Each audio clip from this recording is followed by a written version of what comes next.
സംസ്കൃതിയുടെ commerce live revision ക്ലാസ്സിലേക്ക് സ്വാഗതം. Today we are discussing a new unit that is accounting and auditing. So accounting and auditingലെ first portion സിലബസിലെ first portion ആയിട്ടുള്ള accounting concepts നമ്മൾ ഇന്ന് ഡിസ്കസ് ചെയ്യാൻ വിചാരിക്കുന്നത്. So principles of accounting. Accounting has been rightly described as the language of business. Accounting എന്താണ്? അത് നമുക്ക് പറയാൻ പറ്റുന്നത് ബിസിനസിന്റെ ലാംഗ്വേജ് ആയിട്ടാണ്. Any language has its rules and conventions. അതായത് ഓരോ ലാംഗ്വേജിനും എന്തുണ്ട്? അതിൻ്റെതായിട്ടുള്ള റൂൾസും കൺവെൻഷൻസും ഒക്കെ ഉണ്ട്. അതുപോലെ അക്കൗണ്ടിങ്ങിനും എന്തുണ്ട്? അതിൻ്റെതായിട്ടുള്ള റൂൾസും കൺവെൻഷൻസും ഉണ്ട്. അപ്പോൾ ഈ കൺവെൻഷൻസിനെയാണ് നമ്മൾ കോമൺ ആയിട്ട് പ്രിൻസിപ്പിൾസ് ഓഫ് അക്കൗണ്ടിങ് എന്ന് പറയുന്നത്. An accounting principle is a general law or rule adopted or professed as a guide to action, a settled ground or basis of conduct or practice. അപ്പോൾ അക്കൗണ്ടിങ് പ്രിൻസിപ്പിൾ എന്ന് പറയുന്നത് എന്താണ്? ഒരു general law ആണ്, അല്ലെങ്കിൽ ഒരു റൂൾ ആണ്. For what? ഒരു ബിസിനസ്സിലെ ആക്ഷൻസിനെ ഗൈഡ് ചെയ്യാൻ വേണ്ടി, അതുപോലെ ആ ഒരു ബിസിനസിന്റെ കണ്ടക്റ്റിന് വേണ്ടിയിട്ട് ഒരു ബേസിസ് സെറ്റ് ചെയ്യുന്നതിന് വേണ്ടിയിട്ടാണ് നമ്മൾ എന്ത് ചെയ്യുന്നത്? അക്കൗണ്ടിങ് പ്രിൻസിപ്പിൾസ് യൂസ് ചെയ്യുന്നത്. Unlike the principles of physics, chemistry and other natural sciences, accounting principles are not exact rules. അതായത് നമ്മുടെ സയന്റിഫിക് ഏരിയാസിലുള്ള ഫിസിക്സും കെമിസ്ട്രി അങ്ങനെയുള്ള സബ്ജക്റ്റുകളിലുള്ള പ്രിൻസിപ്പിൾസ് പോലെയല്ല നമ്മളുടെ അക്കൗണ്ടിങ് പ്രിൻസിപ്പിൾ എന്ന് പറയുന്നത്. ഇതൊന്നും എക്സാക്റ്റ് ആയിട്ടുള്ള റൂൾസ് അല്ല. അത് പറയാൻ കാരണം എന്താണെന്ന് വെച്ചാൽ ദീസ് ആർ നോട്ട് വെരിഫൈഡ്. ഈ പ്രിൻസിപ്പിൾസ് ഒന്നും എന്തല്ല? വെരിഫൈഡ് അല്ല. വെരിഫൈഡ് അല്ല എന്ന് പറഞ്ഞാൽ it cannot be proved by observation and experiment. നമുക്കൊരു സയന്റിഫിക് ആയിട്ടുള്ള പ്രിൻസിപ്പിൾസ് പ്രൂവ് ചെയ്യുന്നത് പോലെ ഒരു ഒബ്സർവേഷനിലൂടെയോ അല്ലെങ്കിൽ എക്സ്പെരിമെന്റിലൂടെയോ നമുക്കിത് വെരിഫൈ ചെയ്യാൻ സാധിക്കില്ല. അതുകൊണ്ട് തന്നെയാണ് അക്കൗണ്ടിങ് പ്രിൻസിപ്പിളിനെ എക്സാക്ട് റൂൾസ് അല്ല എന്ന് പറയുന്നത്. Okay, they are evolved from individual experience. ഇത് ഇൻഡിവിജ്വൽ എക്സ്പീരിയൻസിൽ നിന്ന് ഇവോൾവ് ആയിട്ടുള്ളതാണ്. Okay, now let's discuss about basic accounting concepts.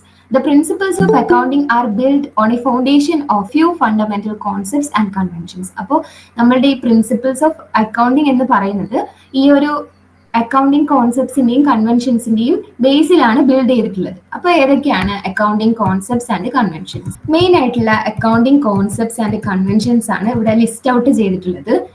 Business entity concept, money measurement concept, the going concern concept, cost concept, dual aspect concept, conservatism, consistency, materiality, the realization concept, the matching concept, accounting period concept, full disclosure concept and objectivity. ഇത്രയാണ് basic ആയിട്ടുള്ള accounting കോൺസെപ്റ്റുകൾ. ഇനി നമുക്ക് ഓരോ കോൺസെപ്റ്റും detail ആയിട്ട് നോക്കാം. The entity concept. The assumption that the business is an entity separate from its owners is called the entity concept. അതായത് business എന്ന് പറയുന്നത് അതിന്റെ ഓണേഴ്സിൽ നിന്നും സെപ്പറേറ്റ് ആയിട്ടുള്ള ഒരു എൻറ്റിറ്റി ആണ്. അങ്ങനെ പറയുന്നതിനെയാണ്, അല്ലെങ്കിൽ ആ ഒരു അസംഷനെയാണ് നമ്മൾ ബിസിനസ് എൻറ്റിറ്റി കോൺസെപ്റ്റ് എന്ന് പറയും. Okay, business is separate from its owners. Okay, അതുകൊണ്ടാണ് നമ്മൾ ക്യാപിറ്റലിനെ, അതായത് ഓണേഴ്സ് കോൺട്രിബ്യൂട്ട് ചെയ്യുന്നതാണല്ലോ ക്യാപിറ്റൽ, ഈ ക്യാപിറ്റലിനെ ലയബിലിറ്റി ആയിട്ട് ട്രീറ്റ് ചെയ്യുന്നത് ഈ ഒരു കോൺസെപ്റ്റ് പ്രകാരമാണ്. ബിസിനസ് എൻറ്റിറ്റി കോൺസെപ്റ്റ് ബിസിനസ്സിന് വെച്ച് നോക്കുന്ന സമയത്ത് ഓണേഴ്സ് കോൺട്രിബ്യൂട്ട് ചെയ്ത ക്യാപിറ്റൽ എന്ന് പറയുന്നത് എന്താണ്? അവയ്ക്ക് ആ ഒരു ബിസിനസ്സിന് ലയബിലിറ്റി ആണ്. അതുകൊണ്ടാണ് അത് ലയബിലിറ്റി സൈഡിൽ കാണിക്കുന്നത്. നിങ്ങൾക്ക് ക്വസ്റ്റ്യൻ വന്നു കഴിഞ്ഞാൽ നിങ്ങൾ മനസ്സിലാക്കണം, ബിസിനസ് എൻറ്റിറ്റി കോൺസെപ്റ്റ് പ്രകാരമാണ് നമ്മൾ ക്യാപിറ്റലിനെ ലയബിലിറ്റി സൈഡിൽ എഴുതുന്നത്. Okay, accounts are kept for business entities as distinguished from persons who are associated with these entities. അപ്പോൾ അക്കൗണ്ട്സ് ഒക്കെ മെയിൻറ്റെയിൻ ചെയ്യുന്നത് എങ്ങനെയാണ്? ബിസിനസ് എൻറ്റിറ്റി മെയിൻറ്റെയിൻ ചെയ്യുന്നത് പേഴ്സൺസിന് വേറെ, അതുപോലെ ബിസിനസ്സിന് വേറെ. ഓക്കെ, അങ്ങനെയാണ് മെയിൻറ്റെയിൻ ചെയ്യുന്നത്. ഇതാണ് ബിസിനസ് എൻറ്റിറ്റി കോൺസെപ്റ്റ്. മെയിൻ ആയിട്ട് business is separate from its owners എന്നുള്ളതാണ്. For the purpose of accounting, the business and its owners are to be treated as two separate entities. അതായത് അക്കൗണ്ടിങ് പർപ്പസുകൾക്ക് വേണ്ടിയിട്ട് നമ്മൾ ബിസിനസിനെയും ഓണേഴ്സിനെയും സെപ്പറേറ്റ് ആയിട്ട് ട്രീറ്റ് ചെയ്യണം. Okay, then the second concept, money measurement concept. This concept implies that in accounting, records are kept only if those events which can be expressed in monetary terms. അപ്പോൾ മണി measurement concept പറയുന്നത് നമ്മൾ accounting records prepare ചെയ്യുന്ന സമയത്ത് നമുക്ക് monetary ടേംസിൽ express ചെയ്യാൻ പറ്റുന്ന ട്രാൻസാക്ഷൻസും ഈവൻസും മാത്രമായിരിക്കണം നമ്മൾ അക്കൗണ്ടിങ്ങിൽ record ചെയ്യുന്നത്. അതായത് നമ്മുടെ ഫിനാൻഷ്യൽ സ്റ്റേറ്റ്മെന്റുകളിൽ റെക്കോർഡ് ചെയ്യേണ്ടത് മോണിറ്ററി ടേംസിൽ എക്സ്പ്രസ് ചെയ്യാൻ പറ്റുന്ന events മാത്രമായിരിക്കണം. Similarly, the services of employees, transport companies, electricity boards, etc., are also expressed in monetary terms before they are recorded for producing useful accounting information. അപ്പോൾ ഇവിടെ പറഞ്ഞിട്ടുള്ള എംപ്ലോയീസിന്റെ സർവീസിന് കൊടുക്കുന്ന സാലറി, ട്രാൻസ്പോർട്ട് കമ്പനീസിന് നടത്തുന്ന പേയ്മെന്റുകൾ, അതുപോലെ ഇലക്ട്രിസിറ്റി ബോർഡിലേക്ക് നടത്തുന്ന പേയ്മെന്റുകൾ, ഇതൊക്കെ മോണിറ്ററി ടേംസിലാണ് എക്സ്പ്രസ് ചെയ്യുന്നത് അല്ലെ. അതെന്തിനാണ്? നമുക്ക് അക്കൗണ്ടിങ് റെക്കോർഡ്സിലേക്ക് മാറ്റാൻ വേണ്ടിയിട്ട് ആണ് നമ്മളിങ്ങനെ മോണിറ്ററി ടേംസിൽ എക്സ്പ്രസ് ചെയ്യുന്നത്. പക്ഷെ at the same time certain information about A business cannot be expressed in monetary terms. ആ ഒരു സമയം തന്നെ നമുക്ക് ബിസിനസ്സിലെ തന്നെ പല ട്രാൻസാക്ഷൻസും നമുക്ക് മോണിറ്ററിലി എക്സ്പ്രസ് ചെയ്യാൻ പറ്റണമെന്നില്ല. അതിൽ വരുന്നതാണ് നമ്മളുടെ പ്രോഡക്റ്റിന്റെ ക്വാളിറ്റി, അതുപോലെ മാനേജ്മെന്റിന്റെ efficiency, reputation for fair dealings etcetera. ഇതൊന്നും നമുക്ക് മണി മെഷർമെന്റ് അല്ലെങ്കിൽ മെഷർ ചെയ്ത് നമുക്ക് റെക്കോർഡ് ചെയ്യാൻ വേണ്ടി സാധിക്കില്ല. അതുകൊണ്ട് തന്നെ അക്കൗണ്ടിങ് റെക്കോർഡ്സിൽ മോണിറ്ററി ടേംസിൽ എക്സ്പ്രസ് ചെയ്യാൻ പറ്റുന്ന, മെഷർ ചെയ്യാൻ പറ്റുന്ന കാര്യങ്ങൾ മാത്രമാണ് ഇൻക്ലൂഡ് ചെയ്യുന്നത്. അതാണ് money measurement concept. The going concern concept. അപ്പോൾ ഗോയിങ് കൺസേൺ കോൺസെപ്റ്റ് പറയുന്നത് ബിസിനസ്സിന് ഒരു ഇൻഡെഫിനിറ്റ് ആയിട്ടുള്ള ലൈഫ് ഉണ്ടെന്നാണ്. Okay, accountants assume that the business enterprise has an indefinite future life. ബിസിനസ്സിന് എന്തുണ്ട്? ഒരു ഇൻഡെഫിനിറ്റ് ആയിട്ടുള്ള, അതായത് പ്രവചിക്കാൻ പറ്റാത്ത അല്ലെങ്കിൽ അനന്തമായ എന്നാണ് അർത്ഥം അല്ലെ. അങ്ങനെ ഒരു ലൈഫ്, ഫ്യൂച്ചർ ലൈഫ് ഉണ്ട്. നമുക്ക് ഒരിക്കലും ബിസിനസ് ഇന്ന ഡേറ്റിൽ നമ്മൾ നിർത്തുന്നോ അങ്ങനെയൊന്നും നമുക്ക് പറയാൻ വേണ്ടി പറ്റില്ല. അതായത് ബിസിനസ് ഒരു ഓൺ ഗോയിങ് കൺസേൺ ആണ്.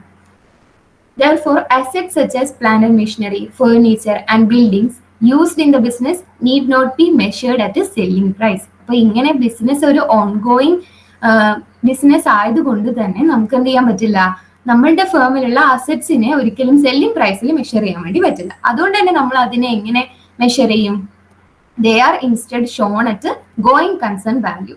ഗോയിങ് കൺസേൺ വാല്യൂലായിരിക്കും നമ്മൾ അസറ്റ്സിനെ റെക്കോർഡ് ചെയ്യുമ്പോൾ നമ്മൾ കൊടുക്കുന്ന വാല്യൂ എന്ന് പറയുന്നത്. അപ്പൊ ഈ ഗോയിങ് കൺസേൺ വാല്യൂ എന്ന് പറഞ്ഞാൽ എന്താണ്? Which is the cost at which they are acquired less of course A certain depreciation. അപ്പൊ ഈ ഗോയിങ് കൺസേൺ വാല്യൂ എന്ന് പറഞ്ഞു കഴിഞ്ഞാൽ ആ അസറ്റ് അക്വയർ ചെയ്യാൻ നമുക്ക് ചെലവായ കോസ്റ്റ്, അതിൽ നിന്നും നമ്മൾ എന്ത് ലെസ് ചെയ്യണം? ഡിപ്രിസിയേഷൻ, ഇയർ ആയിട്ടുള്ള അല്ലെങ്കിൽ ഇയർ വൈസോ അങ്ങനെ എന്തെങ്കിലും ഡിപ്രിസിയേഷൻ ഉണ്ടെങ്കിൽ അതും കൂടി നമ്മൾ ലെസ് ചെയ്തിട്ടുള്ള വാല്യൂ ആയിരിക്കും നമ്മൾ റെക്കോർഡുകളിൽ കാണിക്കുന്നുണ്ടാവുക. ഇവിടെ നമ്മൾ ഒരിക്കലും സെല്ലിംഗ് പ്രൈസ് കാണിക്കുന്നില്ല. ഓക്കെ, അതെന്തുകൊണ്ടാണ്? ബിസിനസ്സിന് ഒരു ഓൺഗോയിങ് ലൈഫ് ഉള്ളത് കൊണ്ടാണ്. Their current resale value is irrelevant since it is assumed that they will not be sold as such but rather that they will continue to be used in the business. അത് നമ്മൾ cell ചെയ്യുന്നില്ല, business continue ചെയ്യുന്നിടത്തോളം ഈ ഒരു assets നമ്മൾ use ചെയ്ത് പോകുന്നുണ്ട്. Okay, ഒരു example പറഞ്ഞു കഴിഞ്ഞാൽ ഈ പറഞ്ഞ പ്ലാന്റ് ആൻഡ് മെഷീനറി നമ്മൾ ഒരു 1,50,000 rupees കൊടുത്ത് വാങ്ങിയതാണെന്ന് വിചാരിക്കുക. അപ്പൊ നമ്മൾ ഇപ്പം അതിന്റെ സെല്ലിംഗ് പ്രൈസ് എന്ന് പറയുന്നത് വേണമെങ്കിൽ 1,20,000 ഒക്കെ ആയിട്ടുണ്ടാവും. പക്ഷെ നമ്മൾ റെക്കോർഡ് ചെയ്യുന്നത് 1,50,000 rupees ആയിരിക്കും. ഇനി ഇൻസ്റ്റെഡ് അവിടെ ഡിപ്രീസിയേഷൻ ഒരു 2,000 ഉണ്ടെങ്കിൽ നമ്മൾ റെക്കോർഡ് ചെയ്യും 1,50,000 ലെസ് 2,000, ദാറ്റ് ഈസ് 1,48,000 എന്ന് നമ്മൾ റെക്കോർഡ് ചെയ്യും. ഓക്കെ, അതാണ് going concern concept. Then the cost concept. In accounting, assets are measured on the basis of the cost incurred when the assets were originally acquired by the enterprise. അതായത് നമ്മൾ അസറ്റ്സിനെ record ചെയ്യുന്നത് അല്ലെങ്കിൽ measure ചെയ്യുന്നത് നമുക്ക് incur ആയിട്ടുള്ള കോസ്റ്റിന്റെ ബേസിലാണ്. ആ ഒരു അസറ്റ് പർച്ചേസ് ചെയ്യാനോ അല്ലെങ്കിൽ അക്വയർ ചെയ്യാനോ നമുക്ക് ഉണ്ടായിട്ടുള്ള കോസ്റ്റ് എത്രത്തോളമാണ് അത് വെച്ചിട്ടാണ് നമ്മൾ ആ ഒരു അസറ്റ്സിന്റെ വാല്യൂ മെഷർ ചെയ്യുന്നത്. For example, if A business bias A plot of land, ഒരു ബിസിനസ് ഒരു ലാൻഡ് പർച്ചേസ് ചെയ്ത് കഴിഞ്ഞാൽ പേയിങ് ₹50,000, അതിനൊരു 50,000 രൂപയാണ് ചെലവായത്. So this asset would be recorded in the accounts of the business at the amount of ₹50,000. അപ്പൊ നമ്മൾ ഏത് റേറ്റിലാണ് ആ ഒരു പ്ലോട്ട് ഓഫ് ലാൻഡ് പർച്ചേസ് ചെയ്തത് റെക്കോർഡ് ചെയ്യാന്ന് വെച്ചാൽ നമുക്ക് ചെലവായിട്ടുള്ള കോസ്റ്റ്, ദാറ്റ് ഈസ് 50,000. ആ സെയിം കോസ്റ്റ് ആണ് നമ്മൾ റെക്കോർഡ് ചെയ്യുക. Subsequent changes in the market value of this land would ordinarily not be recorded in the accounts.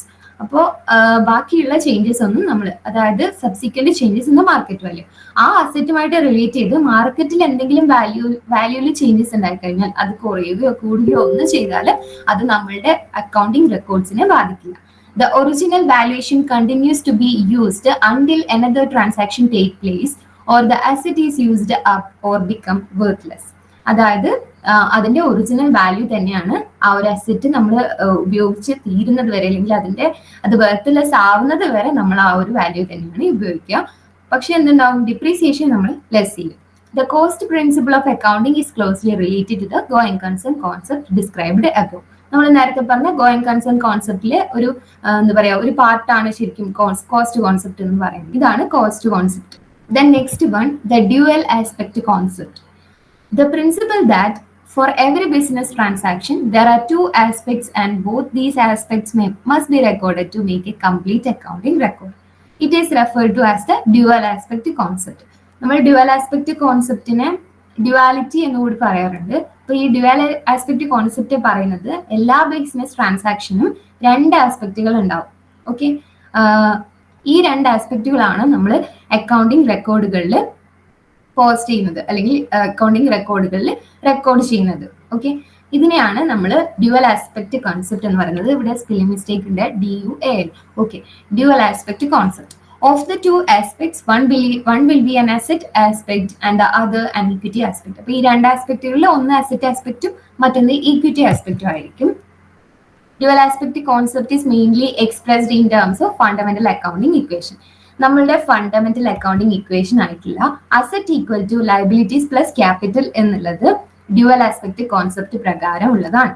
Okay, question വന്നു കഴിഞ്ഞാൽ അതായത് asset equal to liabilities plus capital അല്ലെങ്കിൽ fundamental accounting equation ഏത് concept പ്രകാരമാണെന്ന് ചോദിച്ചു കഴിഞ്ഞാൽ എന്താണ് ആൻസർ?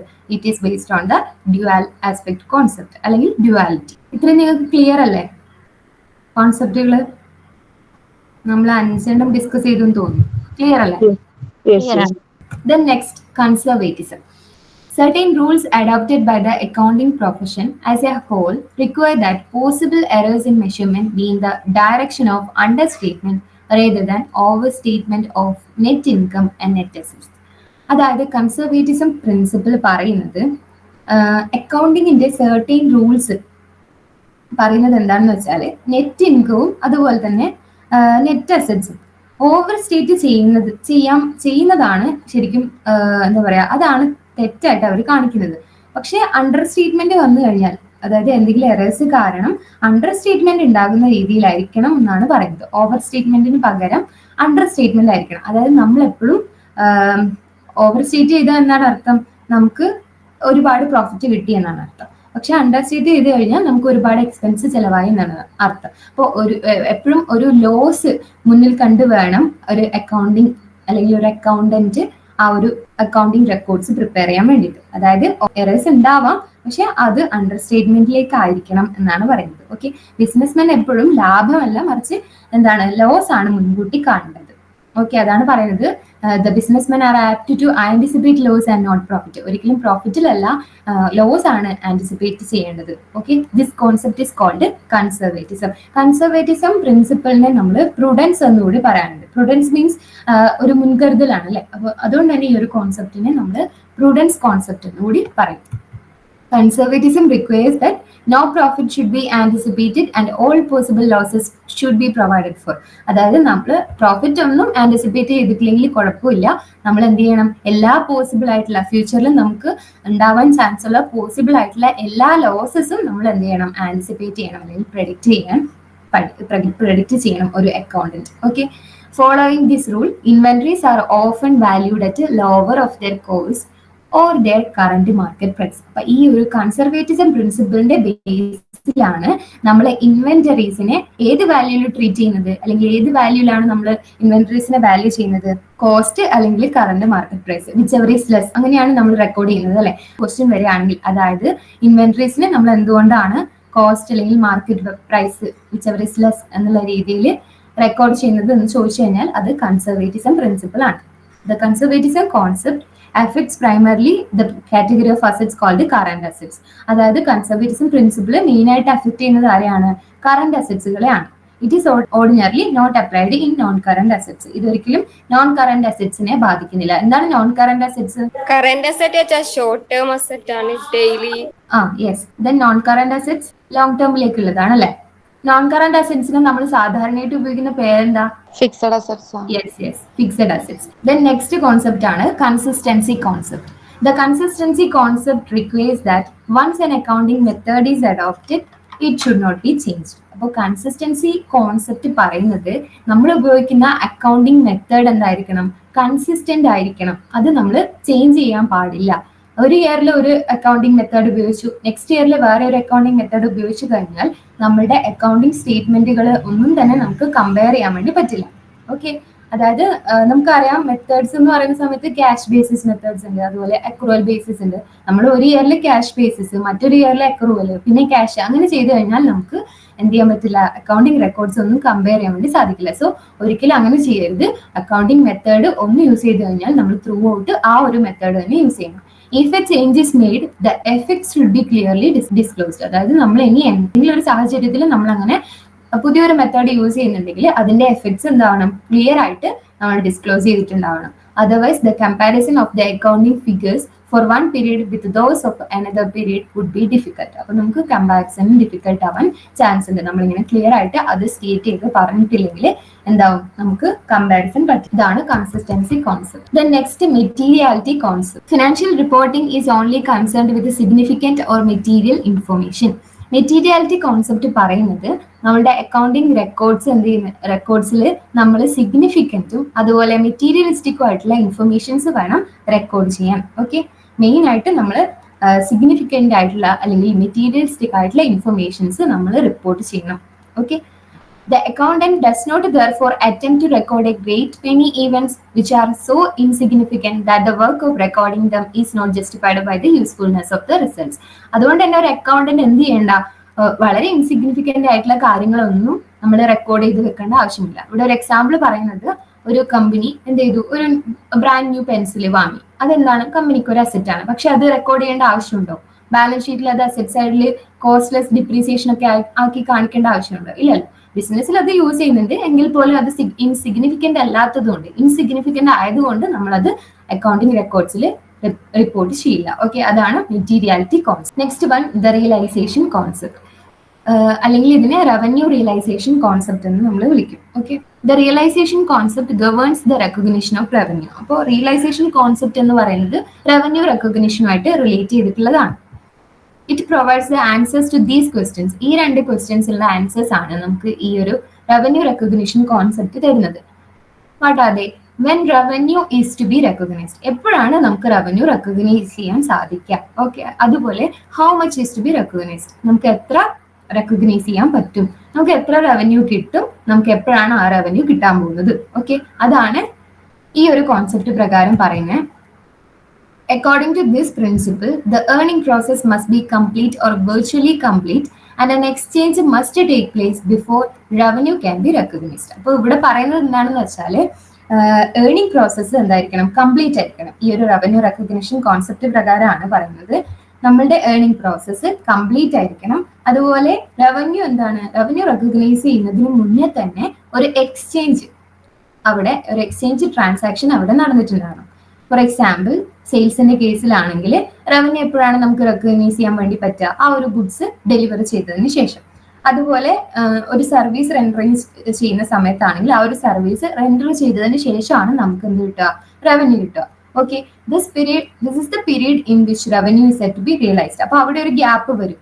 ആ ഒരു നമ്മളിപ്പോ ഗുഡ്സ് സെല് ചെയ്ത സമയവും അതുപോലെ അത് ഡെലിവറി ചെയ്ത സമയവും ഉള്ള ആ ഒരു ഗ്യാപ്പ്, ആ ഒരു പീരീഡിനെ നമ്മൾ റവന്യൂ റിയലൈസ് ചെയ്യേണ്ട പീരീഡാണ്.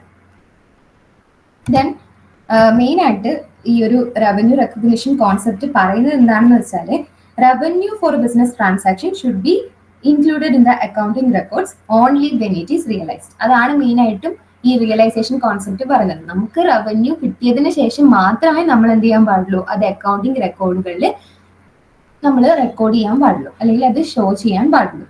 ഓക്കെ, ഒരു ബിസിനസ് ട്രാൻസാക്ഷന്റെ റവന്യൂ റെക്കഗ്നൈസ് ചെയ്തതിന് ശേഷം മാത്രം നമ്മൾ അത് റിയലൈസ് ചെയ്തതിന് ശേഷം മാത്രം നമ്മൾ അത് റെക്കോർഡുകളിൽ കാണിക്കാം. ഓക്കെ, അതാണ് revenue realisation concept. Then next one, the matching concept. Matching concept states that the expenses incurred in an accounting period should be matched with the revenues during that period. അതായത് ഒരു accounting പീരീഡിൽ നമുക്ക് incur ആയിട്ടുള്ള എക്സ്പെൻസസും അതുപോലെ നമ്മൾ ഉണ്ടാക്കിയിട്ടുള്ള ആ ഒരു റവന്യൂ എന്തായിരിക്കണം, മാച്ചിങ് ആയിരിക്കണം എന്നാണ് പറയുന്നത്. നമുക്ക് പ്രോഫിറ്റ് ആൻഡ് ലോസ് എത്രയാണെന്ന് കണ്ടുപിടിക്കണമെങ്കിൽ എന്ത് വേണം, നമ്മുടെ റവന്യൂ എത്രയാണ്, നമ്മുടെ എക്സ്പെൻസസ് എത്രയാണെന്ന് കണ്ടുപിടിക്കണം. ഈ റവന്യൂവിൽ നിന്ന് നമ്മൾ എക്സ്പെൻസ് ഡിഡക്ട് ചെയ്ത് കഴിഞ്ഞാൽ നമുക്ക് എന്ത് കിട്ടും, പ്രോഫിറ്റ് ഓർ ലോസ് കിട്ടും. സോ നമ്മൾ എന്തായിരിക്കണം, ആ ഒരു റവന്യൂവും എക്സ്പെൻസസും തമ്മിലുള്ള ആ ഒരു എന്താ പറയാ ഒരു റിലേഷൻ, അവിടെ ഒരു മാച്ചിങ് ഉണ്ടായിരിക്കണം എന്നാണ് പറയുന്നത്. അതാണ് മാച്ചിങ് കോൺസെപ്റ്റിൽ പറയുന്നത്. Then next one accounting period concept. Accounting period നമുക്ക് അറിയാവുന്നതാണ്. അക്കൗണ്ടിംഗ് പീരീഡ് എന്താണ്? It is the span of time at the end of which a financial statement of an enterprise are prepared to know whether it has earned profits or incurred losses during that period. അതായത് accounting period എന്ന് പറഞ്ഞു കഴിഞ്ഞാൽ ഒരു particular time period ആണ്. ആ ഒരു time പീരീഡിന്റെ എൻഡിലായിരിക്കും നമ്മൾ financial statements ഒക്കെ പ്രിപ്പയർ ചെയ്യുന്നത്, ഹോൾ ഫിനാൻഷ്യൽ സ്റ്റേറ്റ്മെന്റ്സ്. അതിലൂടെ നമുക്ക് ആ ഒരു അക്കൗണ്ടിംഗ് പീരീഡിൽ ആ ഒരു ബിസിനസ് പ്രോഫിറ്റ് ആണോ ഉണ്ടാക്കിയത് അല്ലെങ്കിൽ ലോസ് ആണോ ഉണ്ടായിട്ടുള്ളത് എന്ന് നമുക്ക് മനസ്സിലാക്കാൻ വേണ്ടി സാധിക്കും. And also what exactly is the position of its assets and liabilities at the end of that period. ആ ഒരു പീരീഡിൽ ആ ഒരു ബിസിനസിന്റെ അസെറ്റിന്റെ പൊസിഷൻ എന്താണ്, ലയബിലിറ്റീസിന്റെ പൊസിഷൻ എന്താണ്, ഇതൊക്കെ മനസ്സിലാക്കാൻ വേണ്ടി നമുക്ക് സാധിക്കും. Such information is required by different users at regular interval for various purposes. അപ്പൊ ഇങ്ങനെയുള്ള അക്കൗണ്ടിങ് സ്റ്റേറ്റ്മെന്റ്സ് ഉണ്ടല്ലോ, നമ്മളൊരു എൻഡിൽ അക്കൗണ്ടിങ് പീരീഡിന്റെ എൻഡിങ്ങിൽ പ്രിപ്പയർ ചെയ്യുന്നത്, അത് പല ആൾക്കാർക്കും യൂസ്ഫുൾ ആയിരിക്കും. ഗവൺമെന്റിനായാലും അല്ലെങ്കിൽ ഇൻവെസ്റ്റേഴ്സിനൊക്കെ യൂസ്ഫുൾ ആയിരിക്കും. As no firm can wait for long to know its financial result, as various decisions are to be taken at regular intervals on the basis of such information. അപ്പോൾ ഒരു റെഗുലർ ഇന്റർവെൽ ഉണ്ടായിരിക്കണം എന്നാണ് പറയുന്നത്. അപ്പൊ ഈ ഒരു regular ഇന്റർവെല്ലിൽ ഓരോ ബിസിനസ്സും അതിന്റെ പൊസിഷൻ എന്ത് ചെയ്യണം, അല്ലെങ്കിൽ അതിന്റെ ഫിനാൻഷ്യൽ റിസൾട്ട്സും അതിന്റെ ഫിനാൻഷ്യൽ പൊസിഷനും ഒക്കെ ഒന്ന് ചെക്ക് ചെയ്യണം. The financial statements are therefore prepared at regular intervals. അതുകൊണ്ട് തന്നെ എന്ത് ചെയ്യും, നമ്മൾ റെഗുലർ ഇന്റർവെല്ലിൽ ഫിനാൻഷ്യൽ സ്റ്റേറ്റ്മെന്റ്സ് പ്രിപ്പയർ ചെയ്യും. അതെന്താണ്, നോർമലി 1 year ആണ്. അപ്പൊ ഈ ഒരു ഇങ്ങനെ പ്രിപ്പയർ ചെയ്ത് ഇൻഫർമേഷൻ എന്ത് ചെയ്യും, മറ്റുള്ളവരുമായിട്ട് നമ്മൾ ഈ ഒരു ബിസിനസ് ഷെയർ ചെയ്യും. This interval of time is called accounting period. അപ്പൊ ഈ ഒരു ഇന്റർവെൽ, റെഗുലർ ഇന്റർവെൽ ഉണ്ടല്ലോ, അതിനെയാണ് നമ്മൾ അക്കൗണ്ടിംഗ് പീരീഡ് എന്ന് പറയുന്നത്. നമ്മളുടെ ഇന്ത്യയിൽ മെയിനായിട്ട് അക്കൗണ്ടിംഗ് പീരീഡ് എപ്പോഴാണ്? ഇന്ത്യയിൽ അക്കൗണ്ടിംഗ് പീരീഡ് സ്റ്റാർട്ട് ചെയ്യുന്നത് April 1st, അതുപോലെ അത് എൻഡ് ചെയ്യുന്നത് March 31st of the next year. ഇതാണ് accounting period concept. Then next, objectivity concept. The concept of objectivity requires that accounting transactions should be recorded in an objective manner, free from the bias of accountants and others. Objectivity concept പറയുന്നത് accounting transaction എന്തായിരിക്കണം, നമ്മളൊരു objective മാനറിൽ prepare ചെയ്യണം. അതുകൊണ്ട് തന്നെ അതിൽ അക്കൗണ്ടന്റിന്റെയോ അല്ലെങ്കിൽ ആരുടെയെങ്കിലും എംപ്ലോയീസിന്റെ ആയാലും മറ്റുള്ള പുറത്തുള്ള തേർഡ് പാർട്ടീസിന്റെയോ ആരുടെയും ബയാസ് ഈ ഒരു അക്കൗണ്ടിങ് റെക്കോർഡ്സിൽ കാണിക്കാൻ വേണ്ടി പാടില്ല. This can be possible when each of the transaction is supported by verifiable documents or vouchers. അതായത് നമ്മളിങ്ങനെ എപ്പോഴാണ് നമുക്ക് നമ്മുടെ അക്കൗണ്ടിങ് റെക്കോർഡ്സ് ഒബ്ജക്റ്റിവിറ്റി ഉണ്ട് എന്ന് പറയാൻ വേണ്ടി പറ്റുക, നമ്മൾ റെക്കോർഡ് ചെയ്തിട്ടുള്ള ഓരോ ട്രാൻസാക്ഷൻസിനും എവിഡൻസ് ഉണ്ടെങ്കിൽ നമുക്ക് എന്ത് ചെയ്യാം, ആ ഒരു അക്കൗണ്ടിങ് ട്രാൻസാക്ഷൻ ആ ഒരു അക്കൗണ്ടിങ് ഫിനാൻഷ്യൽ സ്റ്റേറ്റ്മെന്റ് എന്ന് പറയുന്നത് എന്താണ്, ഒബ്ജക്റ്റീവ് ആണെന്ന് നമുക്ക് പറയാൻ വേണ്ടി സാധിക്കും. Next ആണ് full disclosure concept. The principle of full disclosure requires that all material and relevant facts concerning financial performance of an enterprise must be fully and completely disclosed in the financial statements and their accompanying footnotes. അതായത് നമ്മളുടെ ഒരു കമ്പനിയുടെ എല്ലാ relevant ആയിട്ടുള്ള ഫാക്റ്റുകളും അതുപോലെ അതിന്റെ financial പെർഫോമൻസും അതിന്റെ ഫിനാൻഷ്യൽ പൊസിഷനും പിന്നെ അതിന്റെ ഫിനാൻഷ്യൽ സ്റ്റേറ്റ്മെന്റ്സ് ഒക്കെ കംപ്ലീറ്റ് ആയിട്ട് ഡിസ്ക്ലോസ് ചെയ്യണം. അത് ആവശ്യമുള്ളവർക്ക് എന്തുണ്ടാവും, അത് യൂസ് ചെയ്യേണ്ടിണ്ടാവും. അതായത് ഇപ്പം ഇൻവെസ്റ്റേഴ്സ് ഒക്കെ ആണെങ്കിൽ അവർക്ക് എന്ത് ചെയ്യണം, ഒരു കമ്പനിയുടെ ഫിനാൻഷ്യൽ പൊസിഷൻ ഒക്കെ നോക്കിയിട്ടായിരിക്കും അവർ ഇൻവെസ്റ്റ് ചെയ്യുക. അപ്പോൾ ഇങ്ങനെയുള്ള ഇൻഫർമേഷൻസ് ഫുള്ളി ഡിസ്ക്ലോസ് ചെയ്താൽ മാത്രമേ അതെന്താവുള്ളൂ, അതൊരു ട്രൂ ആവുള്ളൂ. അതുപോലെ അവർക്ക് അത് അവിടെ ഇൻവെസ്റ്റ് ചെയ്യേണ്ടിയോ എന്നുള്ള ഒരു ഡിസിഷൻ കറക്റ്റ് ആയിട്ട് എടുക്കാൻ വേണ്ടി സാധിക്കുള്ളൂ.